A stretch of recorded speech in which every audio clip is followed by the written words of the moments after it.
Сайн байна уу? Хөгжмийн багш Баян Жаргал байна. Vocal Remover программыг танилцуулахад бэлэн болоод байна.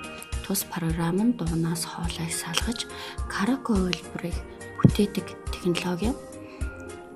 Эхний алхам нь YouTube руу ороод өөрийн хүссэн дуугаа MP3 хэлбэрээр татах ёстой. За дуугаа татсныхан дараа Vocal Remover Free гэсэн сайт руу орно. За эхлээ файлаа даунлоадснээсээ татаж оруулна.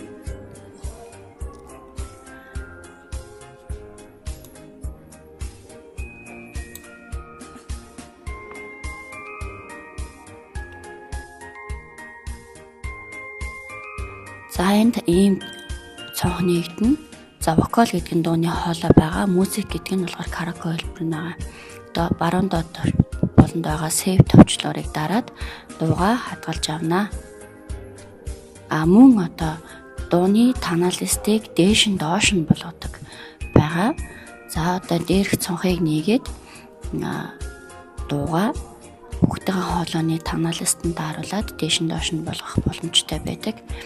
За одоо тус дуу нь болохоор ля мажорт байна.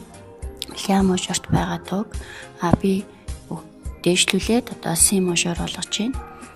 Мөн одоо доотлын speed товчлуурн дээр болохоор дууны хурд байгаа. За энэ тус дуу нь болохоор 125 темптэй байна.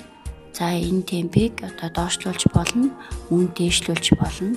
За сонгосон дуугаа би 130 болгож хурдлуулж байна. За тус программыг одоо ганцхан хөгжмийн багшаас гадна бүлгийн багш нар бас хэрэглэхэд маш тохиромжтой юм аа.